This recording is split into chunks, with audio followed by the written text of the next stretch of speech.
제가 20살 때요, 충청도에 있는 영동지방으로 농촌 봉사활동을 떠났던 적이 있습니다. 제가 대학교 때 농촌 봉사활동을 굉장히 좋아했고, 또 사랑했고, 그래서 자주 다녔는데, 그때는 이제 한두 살 차이의 형이 되게 크게 보이는 거지요. 그래서 저보다 더 키가 크고 힘이 좋은 이 형님이 저보다 한 살 많았는데, 자기가 작년에 이 농화를 와가지고 다 이미 경험을 했고 내가 이 경험도 많고 일도 잘하고 하니까 떨 거 없다. 그러니까 나만 따라와라. 그래서 그 형님을 이제 믿고 따라갔어요. 그래서 이 도착을 해가지고 짐을 풀고서 예배를 다 드리고 나면은 이제 농촌에 있는 그 할머니들이 이렇게 몰려옵니다. 그래서 이제 하나하나 뽑아가요. 그래서 너 쓸만하구나. 그래서 얘 뽑아가고 너 쓸만하구나. 그래서 얘 뽑아가고 그렇게 이렇게 뽑아가는데 그 형님하고 저하고 이렇게 몇 명을 이제 고구마 밭에 이제 데리고 간 거죠. 그래서 그 할머니가 이 브리핑을 해주시는데 오늘 할 일은 고구마가 잘 자랄 수 있도록 잡초를 제거하는 일이다. 그러니까 이렇게 해라 라고 얘기를 하는데 저는 서울 사람 아닙니까? 도시 사람이잖아요. 그러니까 왜 웃죠? 그런데 이제 잡초하고 이 고구마 줄기하고가 사실 조금 어려운 게 있는 거예요. 그래서 마음이 저도 좀 긴장을 하는 사람이니까 혹시라도 내가 실수를 할까봐 걱정을 했는데 이 형님이 자기가 하는 거 보고 따라와라. 이것만 뽑으면 된다. 그래서 이렇게 뽑더라고요. 그리고 옆자리에서 형님이 따라가고 저는 뒤에 따라가는데 저는 좀 이제 신중한 편이니까 하나하나 이렇게 뽑아서 가는데 저 형님은 벌써 하나를 다 끝난 거예요. 그리고 내가 도와줄게 하고 유턴해서 제 쪽으로 이렇게 돌아오는 거지요. 그런데 조금 있다가 이제 할머니가 왔어요. 예상이 되죠. 할머니가 화가 엄청 났어요. 그래서 뭔가 봤더니 할머니가 소리를 질러요. 누가 고구마를 다 뽑아놨어! 여러분 그래가지고 그게요 한 2년 가더라고요. 2년. 교회에서 그 형님을 만날 때마다 뭐 농화를 가거나 어디를 가거나 왜 이번에 고구마 다 뽑으려고? 이게 계속 붙는 거예요. 망신을 당하는 거죠. 여러분 우리는요 사실 다 칭찬을 받기를 원해요. 한두 살 어린 동생들이나 아니면 교회에서 뭐 우리 집사님들 청년들을 보거나 다 우리가 맡겨진 일을 잘하고 맡겨진 일을 프로페셔널하게 잘 해서 사람들한테 인정받고 칭찬받기를 원합니다. 수치를 받거나 모욕을 받는 거는요 그 누구도 좋아하지 않아요. 그런데 성경을 가만히 연구를 하다 보면요 이 유대인들의 이 기본적인 사고가 우리 한국 사람들하고 굉장히 닮았습니다. 이 사람들은요 체면을 굉장히 중요하게 여기고요 명예를 굉장히 중요하게 여겨요. 그래서 누군가가 나를 모욕하거나 저거 자기 일 잘 못하는 사람이네 하는 평가를 듣는 거를 굉장히 싫어합니다. 그런데 오늘 우리가 읽은 이 본문을 보니까요 농부로서 오늘 수치를 얻을 위기에 처한 한 사람이 등장을 해요. 누가복음 13장 6절부터 9절을 보면 예수님이 한 가지 비유를 주십니다. 그런데 이 비유를 우리가 제대로 이해를 하려면 그 당시 농사 문화도 좀 이해를 해야 되고요 이스라엘의 기후와 사람들의 인식을 조금 이해할 필요가 있어요. 여러분 예수님 당시 유대인들이 보통 목축업을 했습니다. 그런데 목축업도 했지만 농사도 많이 지었어요. 그래서 예수님 당시에 이스라엘 백성들은요 여러 가지 나무들을 심어가지고 그 가나안 땅에서 때로는 식량을 얻기도 하고 때로는 기름을 얻기도 하고 때로는 물처럼 음료를 얻는 그런 농사를 지어서 생활을 했죠. 그런데 우리가 자주 이야기했듯이 예수님 당시에 이스라엘은 자유민이 아닙니다. 로마의 식민지였다는 것이죠. 그러면 우리 일제시대 때를 생각을 해보면 전쟁에서 패배한 국가의 현실은 뻔하지 않겠습니까? 농토를 다 빼앗기는 거예요. 그리고 식민지 국가의 식민으로서 매일매일 무거운 세금을 이 로마에게 바치는 그런 상황이었죠. 그래서 하루 벌어서 하루 먹고 살기가 쉽지 않고요. 자기가 소작농이 되어서 그곳에서 벌어들이는 대부분의 수입을 다 빼앗겼기 때문에 그래도 자기가 먹고 살려면 이왕이면 비싼 식물, 이왕이면 값비싸고 열매가 많이 나는 식물, 이런 것들을 심어야 먹고 살 수 있었다는 거예요. 그래서 그 당시 이 농부들한테 이 공통적으로 주어졌던 상식이 뭐였냐면, 땅에다가 나무를 심을 거면 포도나무를 심든지 감람나무, 올리브나무를 심든지 해야 된다. 이게 상식이었습니다. 이 포도나무와 감람나무는요, 굉장히 귀하게 취급을 받았어요. 그래서 그 당시 예루살렘에서 번제물을 태우면 땔감이 필요하지 않겠어요? 그 땔감을 쓸 때는 다른 나무는 다 가능한데 포도나무나 감람나무는 절대로 태워서는 안 된다. 이렇게 여길 정도로 사람들에게 이 포도나무와 감람나무는 이스라엘 사람들이 살아가는데 가장 중요한 나무였습니다. 이 포도나무는 음료수를 제공을 하는 것이고, 또 이 감람나무는 올리브유, 이 기름을 제공하기 때문에 굉장히 중요한 것이죠. 게다가 이 감람나무는요, 식용으로도 먹을 때도 사용을 하고요, 심지어 그 상처에 기름을 발랐다 하는 게 다 이 감람유예요. 그러니까 치료 목적으로도 사용을 했고, 심지어 등유라는 기름으로도 만들어서 연료로 사용을 한 겁니다. 제가 자료를 좀 찾아봤더니 감람나무 한 그루에서 나오는 기름이 38리터에서 많으면 57리터까지 나온다고 얘기를 해요. 그러니까 이 나무의 효율이 엄청 좋은 것이죠. 게다가 이 감람나무는 번식력이 좋아요. 물이 조금 부족한 땅에서도 잘 살아남기 때문에 저같이 이 식물을 잘 기르지 못하는 사람도 우리말로 말하면 깻잎처럼 아주 잘 자라는 것이, 애플민트처럼 잘 자라는 거예요. 자, 그럼 포도나무는 어떻습니까? 이 포도나무는요, 물이 부족했던 팔레스타인 땅에서 굉장히 소중한 취급을 받았습니다. 특별히 포도는 8월과 9월에 수확을 하게 되어 있는데, 이 8월과 9월의 시기는요, 이스라엘에게서 굉장히 중요한 시기예요. 보통 10월부터 3월을 우기라고 불러요. 비가 막 오는 시기인데 그때 저장을 해놓습니다, 물을. 그리고 나머지 시기에는요, 거의 비가 오지 않아요. 그런데 8월과 9월쯤 되면은 저장해놓은 물이 거의 다 이제 떨어져 가고요, 이 8, 9월에는 온도가 우리 온도로 한 110도 이상 올라갑니다. 그래서 거의 모든 생물들이 물이 없어서 헐떡이는 시기가 바로 이 8, 9월 포도를 수확하는 시기예요. 그런데 정말 하나님이 은혜롭고 자비로우신 것이 그 물이 부족한 그 시기에 팔레스타인 땅에서 포도를 수확하게 해주시는 겁니다. 그래서 그 포도주로 대신 물을 대신해서 마시고 갈증을 해결하는 은혜를 주신 거죠. 자, 그러면 우리가 이제 입장을 바꿔서 생각을 한번 해보죠. 우리가 로마의 식민지입니다. 그리고 우리 집에 뒤에 뒷뜰에 작은 야드밖에 없고 거기에 식물을 심어서 그 열매를 팔아서 또는 먹고 우리가 살아야 됩니다. 그러면 여러분은 어떤 나무를 심겠습니까? 당연히 포도나무나 당연히 감람나무라는 거예요. 이게 상식이라는 것이죠. 자, 그런데 오늘 누가복음 13장 6절을 보니까요, 이 비유가 이렇게 말해요. 이의 비유로 말씀하시되 한 사람이 포도원에 무화과 나무를 심은 것이 있더니 와서 그 열매를 구했으나 얻지 못한지라. 여러분, 그러니까 아무데나 잘 자라고 효용성이 좋은 이런 감람나무가 아니고 그냥 일반 땅이 아니고 포도를 심기 위해서 특별히 준비를 하고 포도가 잘 자라기 위해서 최적의 땅으로 준비해 둔 그 포도원에다가 무화과 나무를 심었다는 거예요. 그런데 문제는 그 무화과 나무가 열매를 내지 못했다라는 것이지요. 여러분, 그러니까 지금 땅이 얼마나 귀합니까? 그것도 귀한 포도나무를 심어야 되는 포도원에다가 무화과 나무를 심었다면 그것만으로 사람들의 손가락질을 당하는 것이지요. 그런데 문제는 뭡니까? 열매가 안 나와요. 그러면 이 사람은요, 농부로서 최악인 거예요.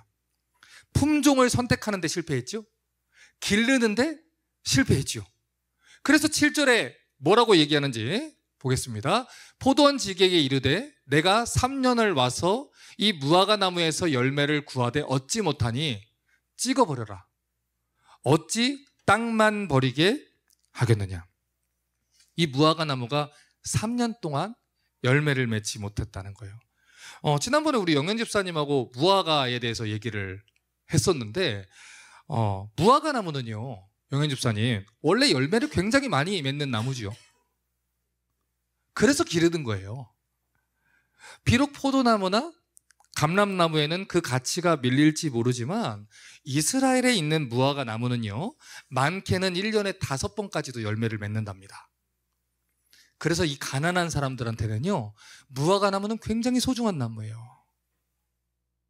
그런데 아무리 소중해도요, 그 가치는 기본적으로 포도나무를 넘어서지 못하고요.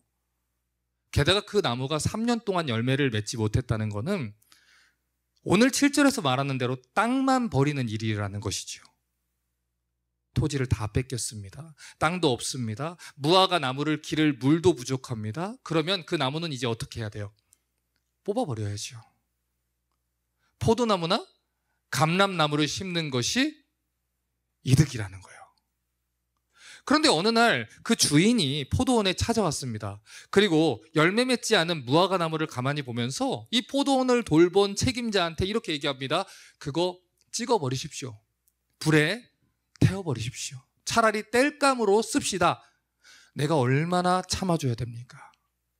얼마나 시간을 줬습니까? 원래 이 나무는 여기에 심겨지면 안 되는 나무죠. 그럼에도 불구하고 내가 이 귀한 포도원에다가 이 나무를 심어줬다는 거예요. 그런데 지금까지도 열매를 맺지 않았으니까 이 나무는 찍어버려야 된다. 밭의 주인이 얘기를 했다는 거예요. 여러분, 이 이야기를 들었을 때 주변의 사람들이 어떤 반응을 보였겠습니까? 맞아요. 진작 뽑아야지 그걸 3년 동안 그렇게 두면 되겠습니까? 그렇게 생각했을 거라는 거예요. 아까도 말씀을 드렸듯이 이 유대인들의 문화는 명예 문화라니까요. 그런데 이 농부가 품종을 선택하는 것도 잘못했어요. 거기다가 귀한 포도밭에 심었어요. 3년 동안 열매를 맺지 못했어요. 여러분, 그러면 그 가운데서 그 농부는요, 최악의 농부입니다. 그러니 당장에 뽑아버려라 라는 말을 들을 수밖에 없는 것이죠. 여러분, 만약에요, 그 땅에 포도나무를 심었으면 얼마나 많은 포도를 주인이 가져갈 수 있었겠어요? 만약에 그 땅에 포도나무가 아니라 또 올리브나무를 심었으면 주인이 얼마나 많은 기름을 얻을 수 있었을까요? 3년입니다. 그런데 그럼에도 불구하고 주인이요, 그 땅에 이 무화과 나무를 심어주고 3년 동안 기다려 줬다는 거예요.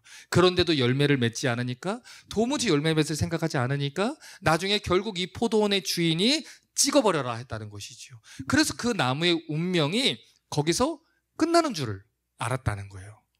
그런데 예수님이요, 이 비유를 여기서 끝내지 않아요. 7절을 보니까 누가 등장합니까? 포도원 지기가 등장을 하는 거예요. 이 포도를 지금까지 기른 사람, 포도에게 이 포도원에 이 물을 주고 거름을 주고 열매 맺지 않는 이 무화과 나무를 3년 동안 돌본 사람, 그 과원지기가, 포도원지기가 와가지고 이렇게 말합니다. 8절과 9절입니다. 대답하여 이르되 주인이여, 금년에도 그대로 두십시오. 내가 두루 파고 거름을 주겠습니다. 무슨 뜻입니까? 내가 돌보겠다는 거예요. 내가 먹을 것도 주고 양식도 주고 내가 돌보겠습니다. 이후에 만일 열매가 열면 좋겠지만 그렇지 않으면 그때 가서 심판하십시오. 내가 최선을 다해서 돌보겠습니다. 그러니 기회를 주십시오 라는 이야기로 이 비유가 끝이 났다는 거예요. 여러분, 왜 예수님이 이 비유를 줬을까요? 이게 중요합니다. 어떤 상황에서 누구에게 이런 비유를 주셨을까요? 오늘 우리가 읽은 누가복음 13장 1절을 보면요, 두어 사람이 예수님을 찾아와가지고 이런 얘기를 합니다. 빌라도가 어떤 갈릴리 사람들의 피를 그들의 제물에 섞은 일로 예수께 아랬다. 왜 갑자기 난데없이 이 빌라도와 갈릴리 사람들의 이야기를 꺼냈는지 이해를 하려면 이 유대인들이 가지고 있었던 신학과 사상을 좀 이해할 필요가 있어요. 제가 유대인들의 사고가 우리와 되게 비슷하다 그랬지요. 우리도 그러잖아요. 아니 땐 굴뚝에 연기 나랴. 그렇죠? 원인과 결과 이렇게 얘기하잖아요. 원인이 있으니까 결과가 있다. 이렇게 이해를 하는 사람들이 유대인들입니다. 죄를 지었으니까 심판받는 것이다. 죄가 원인이고 심판이 결과다. 이런 이해를 가지고 있다는 거예요. 그래서 예수님 당시의 유대인들은요, 오늘날 한국 성도들이 가지고 있었던 생각하고 굉장히 비슷합니다. 누가 병이 걸렸거나 갑작스럽게 뭐 죽임을 당하거나 갑자기 사고가 나거나 그랬을 때에 그거를 어떻게 이렇게 반응을 하는 게 아니라 하나님의 심판을 받았다. 이렇게 이해를 했다는 거예요. 그런 이야기를 하는 책이 욥기라는 책 아닙니까? 그런데 오늘 예수님을 찾아온 사람들이 지금 그런 사고를 가지고 예수님한테 얘기를 하는 거지요. 빌라도에 의해서 죽임당한 갈릴리 사람들은 하나님께 범죄해서 하나님이 빌라도의 손을 통해 심판을 한 것이다. 이렇게 생각을 한 거예요. 그 사람들이 죽은 거는 그냥 그 사람들이 어느 날 재수 없어서 죽은 게 아니다. 실로암에 있는 망대가 갑자기 무너져가지고 그 건물 잔에 깔려갖고 사람들이 죽은 게 그 사람들이 그냥 재수 없어서 죽은 게 아니고 하나님이 그들에게 심판을 하실 것이다. 자, 그러면요, 이 말을 뒤집어서 생각해 보면 어떤 논지가 됩니까? 지금 여기에 살아있는 자기들은 적어도 그런 죄는 짓지 않았다. 이런 논지가 되는 거예요. 그래서 욥기에서 욥의 친구들이 와서 욥한테 계속 얘기하는 게 뭡니까? 너는 모르겠지만 네가 하나님께 죄를 지었으니까 이런 심판을 받는 거잖아. 너 들어야 돼. 우리 중에 지혜 있는 자가 얘기하면 들어야 돼. 우리가 하나님 말씀으로 너를 지금 훈계하는 거잖아. 네가 죄를 지었으니까 심판받는 거야. 그 얘기를 계속해서 얘기를 하는 거예요. 여러분, 유대인들은 선민의식이라는 걸 가진 사람들이지요. 선민, 무슨 뜻이에요? 선택받은 민족이라는 뜻이죠. 성경이 분명히 하나님의 은혜로 자기들을 택하셨다 얘기를 하고 있음에도 불구하고 유대인들은 그렇게 받아들이지 않아요.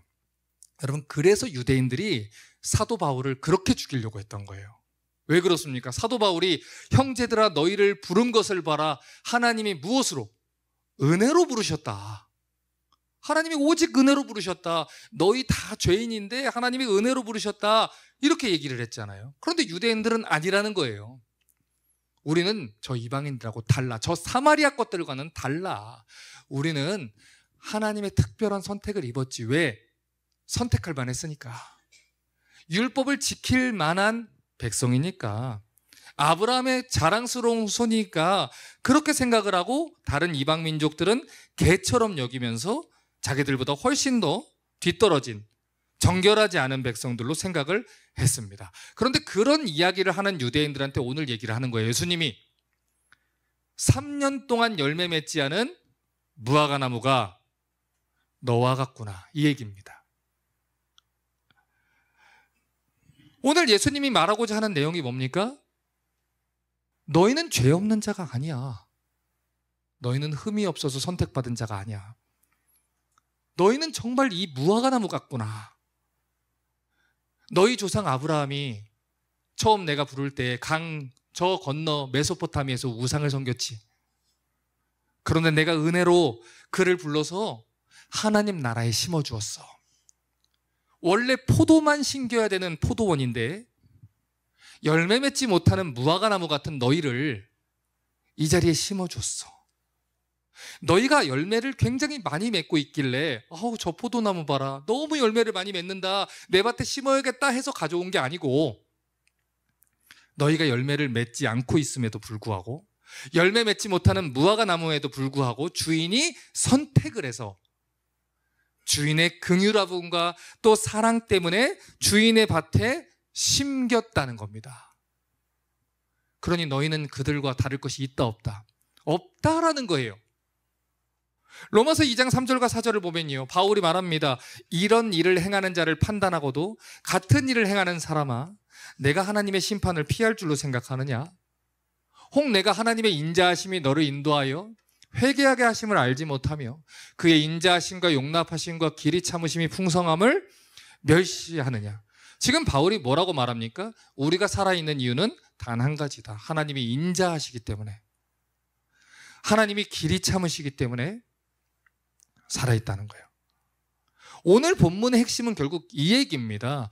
구원받은 하나님의 백성, 우리가 이 주일에 이 자리에 와서 하나님을 예배하고 하나님 말씀을 듣고 하나님 앞에서 회개하고 주님의 말씀을 다시 한번 사모할 수 있는 이유가 바로 그와 같다는 거예요.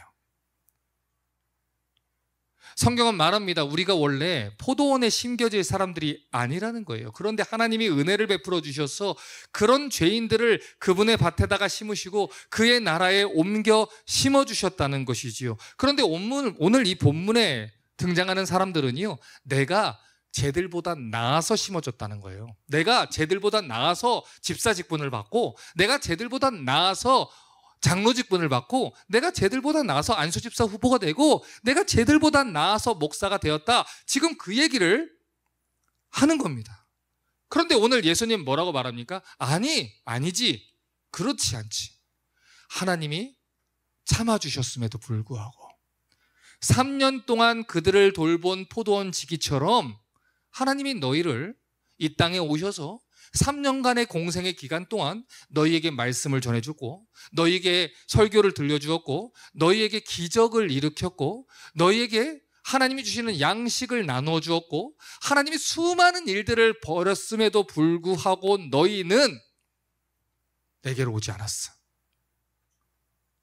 신명기 7장 6절에서 8절을 보면 왜 하나님이 이스라엘을 선택했는지 분명히 말합니다. 너는 여호와 내 하나님의 성민이라. 여러분, 성경은요 선민이라고 하지 않아요. 성민이라는 표현을 쓰지요. 거룩한 백성이라고 얘기해요. 내 하나님 여호와께서 이렇게 지상 만민 중에서 너를 자기 기업 백성으로 택하셨나니, 너희를 기뻐하시고 너희를 택하신 것은 너희가 다른 민족보다 수요가 많기 때문이 아니다. 너희는 오히려 모든 민족 중에 가장 적으니라. 무슨 뜻이에요? 우리에게 재물이 많아서, 우리가 똑똑해서, 우리가 교회를 이끌 수 있는 지혜가 있어서, 우리가 이 썩은 세상 속에서, 타락한 세상 속에서 하나님을 너무 신실하게 잠섬길 수 있는 잠재력이 있어서 택한 것이 아니다. 오히려 너희는 가장 적으니라. 너희는 죄수 중에, 죄인 중에 괴순이라. 너희는 만물의 이끼와도 같은 자니라. 너희는 세상 누구보다 추악한 자니라. 그런데 여호와께서 다만 너희를 사랑하심으로 말미암아, 또는 너희의 조상들에게 하신 맹세를 지키려 하심으로 말미암아 자기의 권능의 손으로 너희를 인도하여 내시되 너희를 그 종되었던 집 애굽 왕 바로의 손에서 속량하셨다. 하나님이 이스라엘을 선택한 이유가 뭡니까? 그들이 뛰어나섭니까? 그들이 대단해서입니까? 그들이 정결해서입니까? 아니라는 거예요. 너는 온 세상 사람들 중에서 가장 추악하고 연약한 존재다 라는 것이지요. 그럼에도 불구하고 하나님이 우리를 선택한 이유는 하나님이 우리를 무엇하셔서? 사랑하셔서. 사랑하셨기 때문에 우리를 선택을 했다는 거예요. 본래 열매 없는 무화과 나무 같은 존재인데, 열매를 맺지 못하던 죄인인데, 그런 우리를 당신의 포도원에 심어 주시고 열매 맺을 때까지 기다려 주셨다는 거예요. 자, 그러면 하나님이 우리를 구원해 주신 이유는 무엇입니까? 사랑해 주신 이유는 무엇입니까? 애굽 왕 바로의 손에서 속량해 주신 이유는 무엇입니까? 너는 내 하나님 여호와의 무엇이라?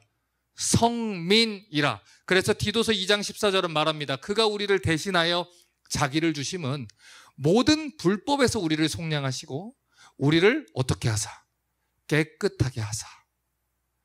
선한 일을 열심히 하는 자기 백성이 되게 하려 하심이라.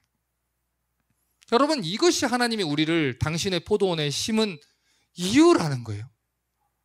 우리의 삶을 보면서, 우리의 열매를 보면서 사람들이 누구를 찬송하게 하는 겁니까? 하나님을 찬송하게 하는 거예요. 내가 그때 그 사람을 봤을 때는 저 사람 열매도 없고 하나님 믿는다고, 예수 믿는다고, 교회 다닌다고 10년을 지나고 20년을 지나고 했음에도 불구하고 열매 맺지 못하는 그런 사람이었는데 하나님이 그를 참으시고 기다리시고 보살폈더니 그가 열매를 맺으시더라. 그리고 그의 삶을 통해서 하나님 무엇을 받기 원하세요? 찬송받기를 원하신다는 거예요. 우리가 구원받은 성도들 아닙니까? 하나님 백성들 아닙니까? 그러면 우리를 통해서 누가 영광을 받으셔야 돼요? 하나님 영광 받으셔야 되는 거예요. 여러분이 세상에 나가서 하나님이 영광을 받으셔야 되는 거예요. 내가 크리스천입니다 라는 소리를 들을 때 정말 크리스천이군요. 내가 집사입니다 라는 소리를 들을 때 집사님이시군요 라는 소리를 들어야 된다는 것이지요. 제가 지난주까지 새가족 공부를 진행을 했습니다. 그런데 한 성도분이 교회를 10년 동안 다니면서 믿음 생활을 했는데 교회를 중간에 이 코비드-19 때 안 나간 거예요. 그런데 얘기하는 거죠. 목사님, 교회를 안 나가니까요 너무 편해요. 시간이 너무 남아요. 그래서 다시 오기가 너무 힘들었다는 거예요. 그런데 교회를 다시 나오기까지 우리 안에 있는 이 본성은 교회에 가기도 싫지요, 헌금 생활도 싫지요, 와서 죄에 대한 얘기 듣는 것도 싫지요, 휴식하고 싶죠 하는 모든 핑계를 내 죄악된 본성으로 옳다 해준 이야기들이 막 들린단 말이에요. 그런 가운데 제일 흔하게 나오는 얘기가 뭐예요? 교회가 타락했다, 교회가 문제가 많다, 이 얘기입니다. 그래서 교회를 안 나간 거예요. 어느 교회를 가야 문제가 없겠어? 어떤 사람들이 문제가 있다? 예수 믿는 거 다 똑같아. 다 똑같아. 그래서 안 나갔다는 거예요. 그런데요, 그분이 취직을 하고 일을 하는 그 교회의 장로님이, 그 교회 권사님이 1년 반을 일을 하는데 이분들이면 하나님이 계신가 보다, 이런 분들이 크리스찬이라고 한다면 그러면 교회에 한 번쯤 가서 내가 말을 들어보는 것도 괜찮겠다. 그렇게 해서 교회에 오신 거예요. 여러분, 100개의 논리로 아무리 증거를 해보십시오. 그것으로 하나님이 찬송을 받는지, 1000개의 논리로 사람들을 설득해 보십시오. 그것으로 사람이 예수를 믿는지. 선한 일에 열심하는 친백성, 자기 백성이 되게 하셔서 그걸로 통해 하나님이 살아계시니까 저 사람이 저렇게 살지, 하나님이 살아계시니까 저 사람이 저런 가치를 위해서 살지, 저 사람의 삶은 하나님이 아니면 설명이 안 되는 거야. 그렇게 그들이 하나님께 나아오게 되고, 그렇게 그들이 하나님께 영광이 돌리게 된다는 것입니다. 오늘 이 포도원 지기가 행하는 일이 바로 그와 같다는 거예요.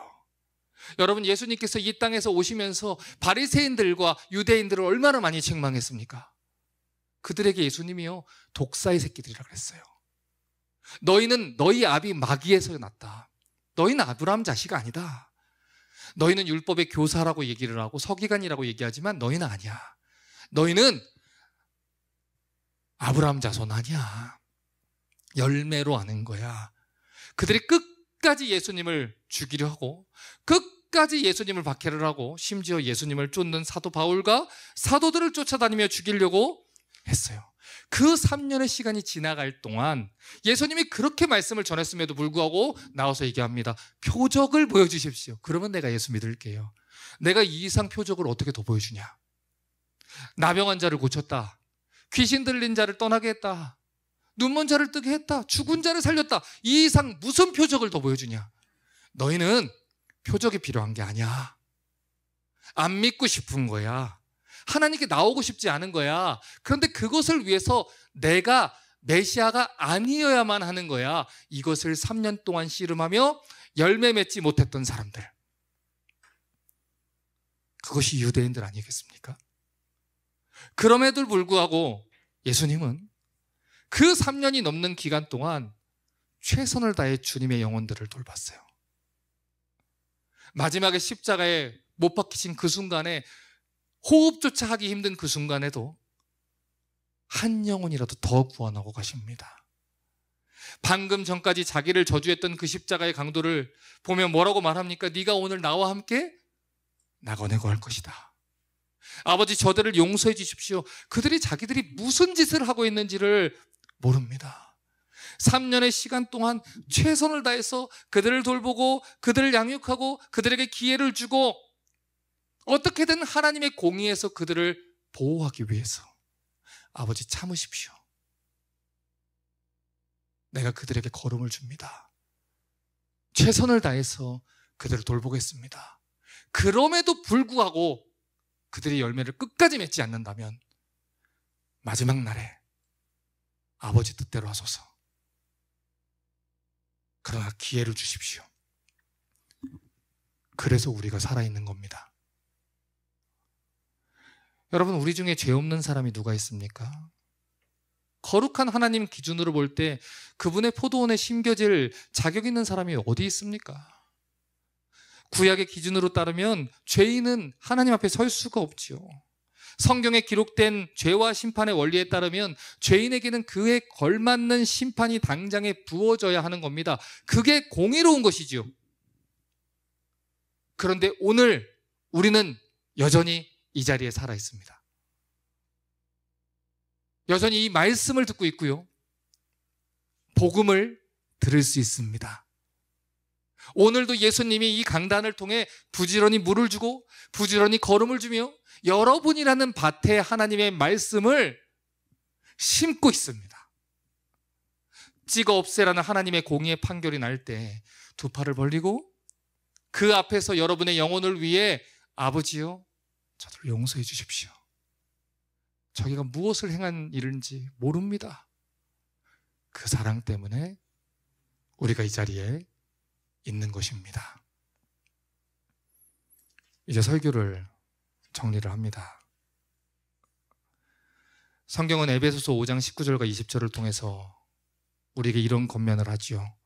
시와 찬송과 신령한 노래들로 서로 화답하며 너희의 마음으로 주께 노래하며 찬송하며 범사의 우리 주 예수 그리스도의 이름으로 항상 하나님 아버지께 감사하며. 우리가 범사에 감사하면서 살아야 하는 이유가 무엇이라고 얘기합니까? 우리 주 예수 그리스도 때문이다 라고 합니다. 오늘도 나를 참으시고, 오늘도 나를 기다려주시고, 오늘도 나를 열매 맺는 자로 길러주시는, 버티고 서서 나에게 인내의 사랑을 베풀어 주시는 그 예수 그리스도 때문에 하나님 아버지 앞에서 감사할 수 있는 것이지요.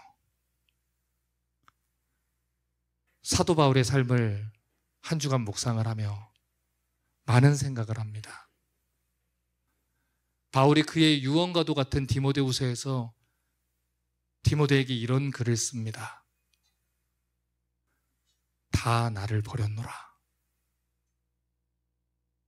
1년 8개월 동안 가르쳤던 고린도 교회는 바울을 거짓 교사다, 거짓 사도다, 사꾼이다, 말을 지어내는 말쟁이다, 너희를 이용한 사람이다. 바울이 애타게 사랑했던 갈라디아 교회는, 그를 눈이라도 뽑을 정도로 사랑했던 그 교회는 바울을 사이비 이단처럼 몰아갔습니다. 다 나를 버렸노라. 감옥에 갇혀서 아무것도 할 수 없는 그 노사도가 죽임을 당하는 그 순간에 원망과 불평의 말을 할 수 있었음에도 불구하고 그는 끊임없이 성도들한테 외칩니다. 예수 그리스도의 이름으로 항상 아버지 하나님께 감사합니다. 왜 어려운 일이 없겠습니까? 왜 인생에 힘든 일이 없겠습니까? 왜 나를 시험에 들게 하는 일이 없겠습니까? 그럼에도 불구하고 오늘 열매 없는 무화과 나무들에게 소망이 있는 이유는 쉬지 않고 일하시는 우리의 포도원 지기가 계시다. 그 하나님 때문에 우리에게 소망이 있다는 것을 믿으시고 시와 찬미로 주님을 노래할 수 있기를 주님의 이름으로 부탁합니다.